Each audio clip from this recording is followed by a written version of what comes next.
Mas paano ka lang mas eh. Mas ganyan.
Naka-parking po kasi yun sa loob. Naka-parking po yan dito sa loob. Nilabas po dito ng mga construction.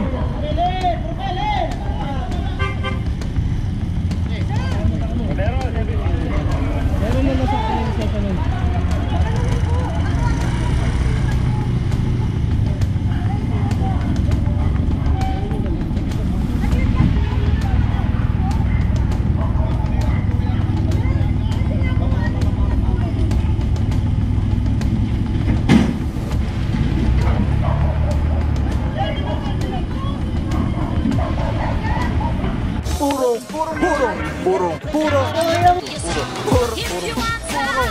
Pagmamahal, purong pagmamahal. Alright, yan mga puro, yan kasama natin si Kagawad Bimbo Milencio. Yan sir, saludo kami sa inyo sa kasipagan niya sir ha. Si sir yung kasama natin nag-guide sa tropa with regards sa mga illegally park dito sa barangay San Antonio. Sir, ano po ba yung reklamo dito sa inyo sa barangay niyo po? Mostly kasi dito, meron kaming ginawang ordinansa ang barangay San Antonio na pinatutupad lang namin dahil ang nangyayari dito, ang mga residente rito hindi sumusunod sa aming ginawang resolution hanggang naging ordinansa na siya, naging batas na talaga. Kaya ngayon, yung mga nagdo-double parking, yun ang aming tinatanggal para magkaroon ng disiplina ang aming barangay. Plus, yung mga ibang mga may motor na naglalagay sa sidewalk, bawal yung para sa tao yun.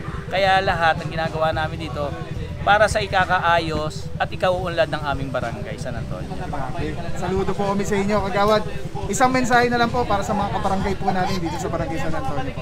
Okay, una sa lahat, ako'y humihingi ng pasensya sa lahat ng aking mga residente dahil siyempre ginagampanan lang namin ang aming tungkulin bilang kami mga opisyal na maisaayos para sa aming barangay. Katuwang namin dyan ang aming kapitan na si Kapitan Daniel Beroya at ang aming mga council. Iyan ho ay aming pinagkakaisahan na mapatupad ang aming mga tungkulin dito sa nasasakupan namin sa barangay San Antonio. Alright, thank you so much po Boss Kagawad at saludo po kami sa inyo at kasama ang mga staff pa natin sir sa barangay Angel. Angels. Thank you so much sir. Saludo po. Maraming salamat din po. Thank you po. Alright, yeah mga puro, tuloy lang yung clearing operation na kinakanta again. Saludo, TTMD, MMDA Seated 1, team leader natin niya si Officer Calebag. At meron pa tayong mga target areas na pupuntahan. So, antabay lang po. Let's go guys. Alright mga puro, tingnan natin kung saan yung next area.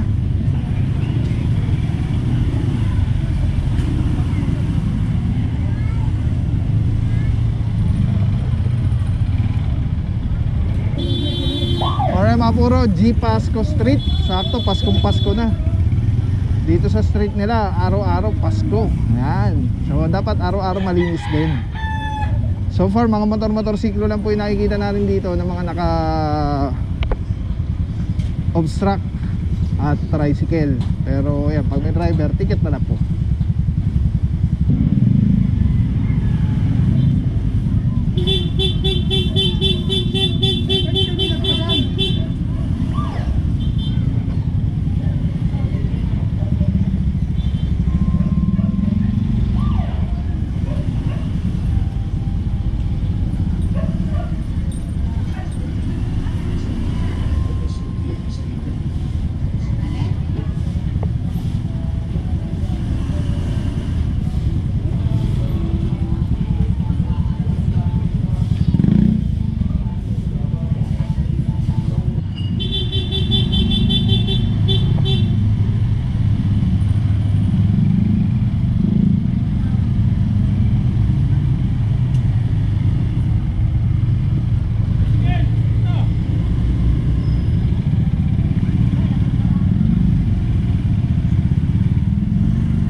Antikas mo doon, boss ah.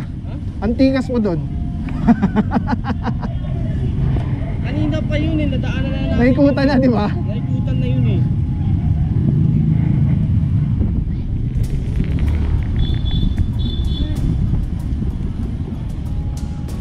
Or mapuro din natin alam kung saan yung next target area.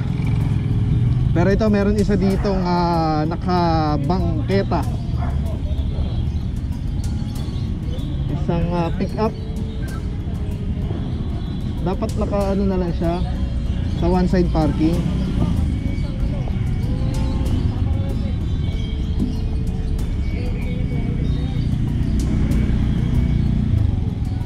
Boss, driver.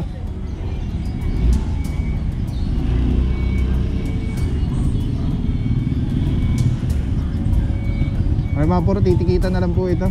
May driver naman yan. Sabi na dyan, Officer Pantaleon.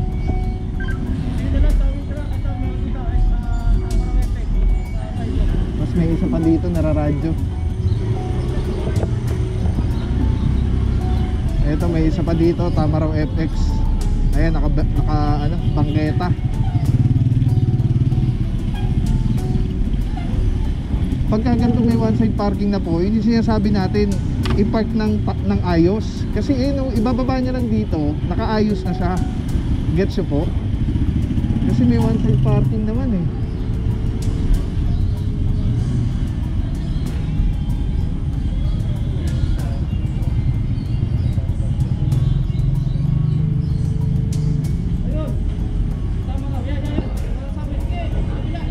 Sidewalk.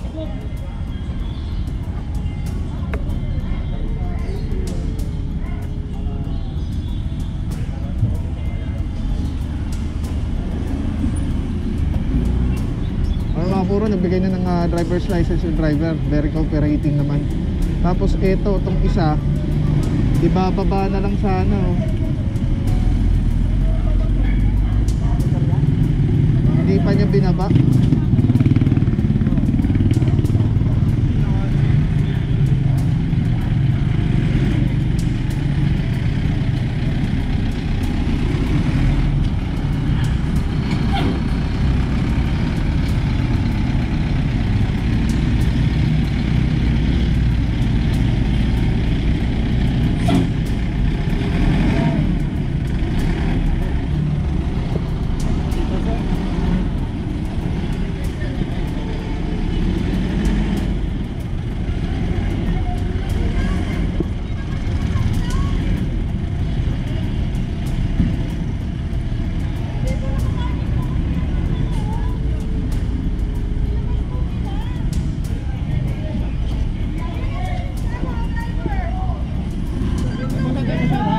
Titikitan ko.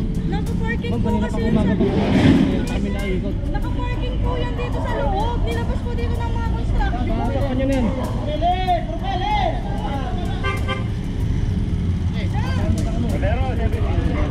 Meron na nasa akin yung session nun. Baka naman po.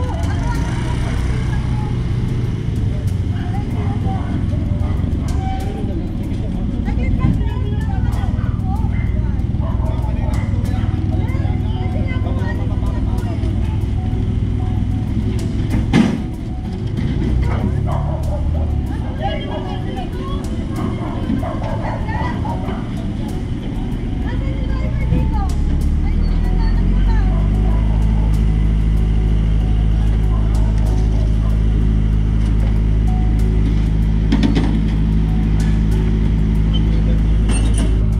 mga puro no.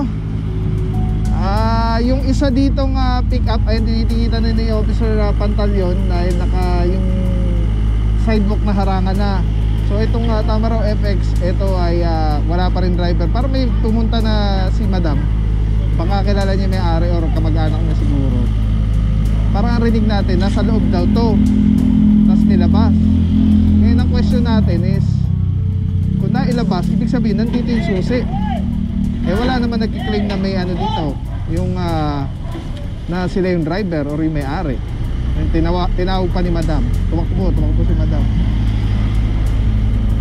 So ito, tinotaw na po ito dahil as per Officer Pantaleon, naikutan na daw ito.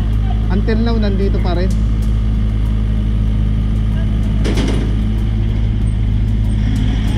sinasabi nga nung sana natin may one side parking na, sana inayos na lang ng pagkakapark, binaba na lang sana.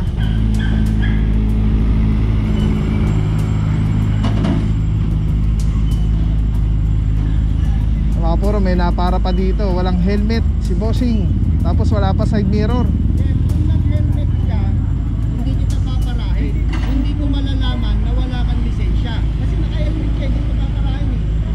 Kung nagkataon sir, wala ka nang lisensya, hindi ka pa nag-helmet. Kanina pa kami nakatayo, dumire-diretso ka pa.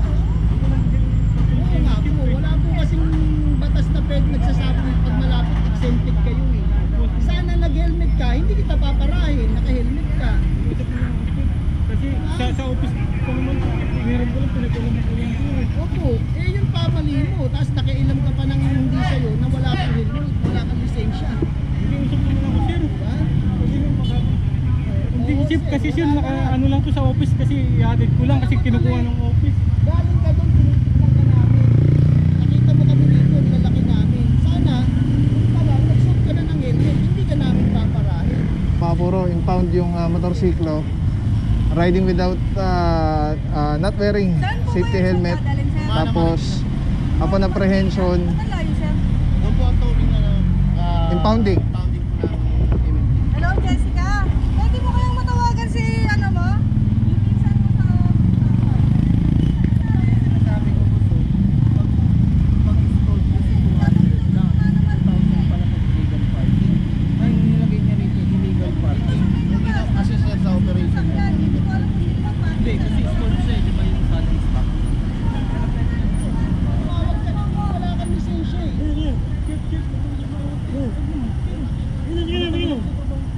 Babaan niyo muna. Babaan niyo na yung natin. Babaan mo muna yung damit.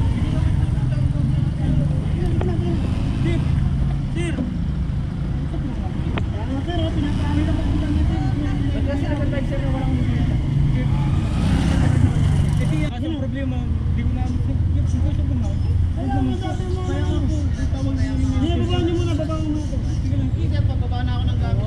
Chip, nag-iusap lang mo. Chip, Wala ka lang. Sinuot mo lang yan sir, tinama. Wala kang nag-iusap naman ako. Huwag ka lang sinuot mo to, para di ka nakalat ng nalagay. Wala ka lang dyan siya. Wala ka nakalat dyan, hindi ka pa nag-helmet. Sige, pababa na ako. Sige lang, Chip, nag-iusap naman ako kayo mo. Dalaw ko trabaho, Chip. Sir, pababa na po ng gamit. Chip, nag-usap naman ako, Chip. Sige lang, Chip. Nag-iusap naman po ako. Matatanong po kasi yung sa trabaho, Chip. Chip, nag-iusap lang, Chip. Sige lang, Chip. Sir, nag-iusap lang, Chip. Wait lang, Chip. Hindi sa office po kasi, Chip.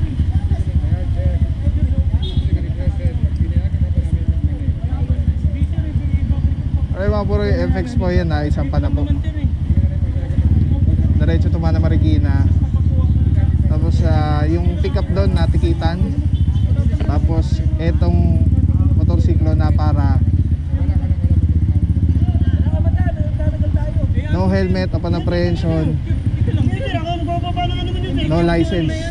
Tawag niyo yung katrabaho, Chief. Yung amo namin yung amo. Bala mo namin. Nababa mo na.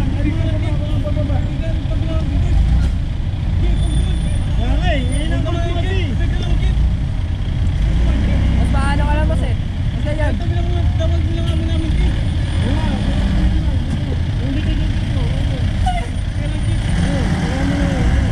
Nagpunta po ng tawag namin, Chief.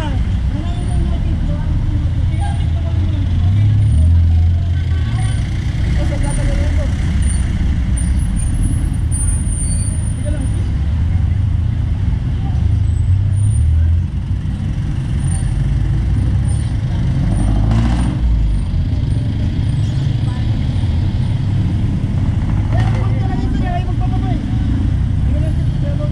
Tol, makiko-operate ka na. ha? Tawag mo lang sabi mo wala ka. Tatanggalin ako. Eh kasi kasalanan mo, Tol. Diba? Sige na, Tol.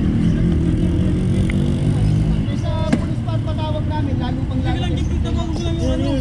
Sige lang, sir. Makiko-operate ka na muna. Sige lang muna, sir. Sige na, makiko-operate ka na muna. Eh, pangalan niya, kayo ito? Ito? Sige na. Bigyan mo. Hindi ho pwede, sir. Pag pinagbigyan ka namin, uulitin mo lang ulit. Paano yung ano nito, sir? Alin? Paano?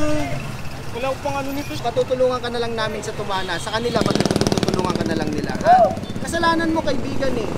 Hindi tayo matututo hanggat hindi tayo, napaparusahan ng batas eh. Saka lang tayo matututo. Ha? Sige na, micro-operate ka na lang, tol. Tutulungan ka naman nila, ha? Tutulungan ka nila, ha? Hindi, susi mo. Iniwan ko susi mo. Sige na, tutulungan ka nila, ha? Magawa mo natin ito. Sir. Hindi kasi pwedeng dito ang gusto mo na magkakaayos tayo. Mayroon tamang opisina para ma-settle mo yan, hindi po sa amin. Kami po pinatupad lang namin, hindi po kami yung dapat mong kausapin, ha? Alright, yan mga puro, no, na-explain na maigi ng Officer Romero. At tulad nga ng sinasabi natin is kung naka-helmet lang sana si Bossing, hindi siya mapapara. Kung hindi siya napara, hindi malalaman na wala siyang lisensya. Actually, wala rin siya side mirror eh, yung motor niya. Anyway mga puro, proceed na po tayo sa next target area. Let's go guys. Tapos may na para pa po dito isang motorsiklo, no helmet din po, ang tinitikita na po.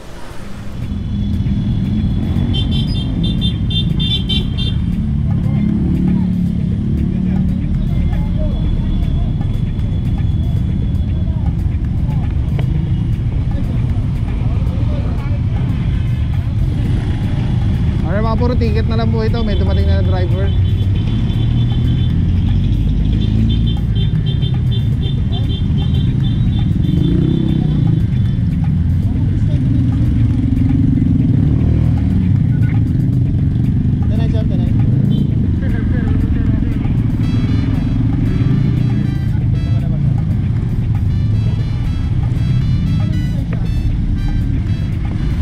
Mga puro titikitan na lang po ito Officer Romero.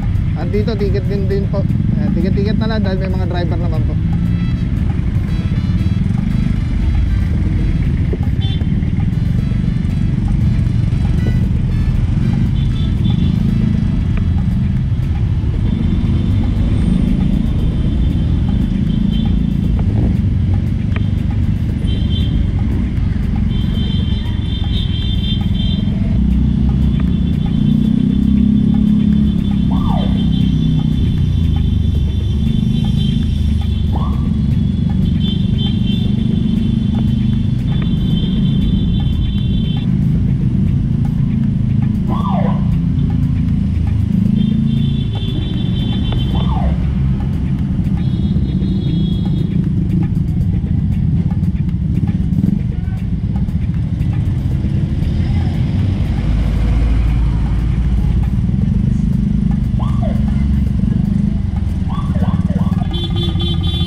So thank you so much sa walang sawang support, tiwala. Thank you sa Panginoon at ingat kayo palagi. God bless you.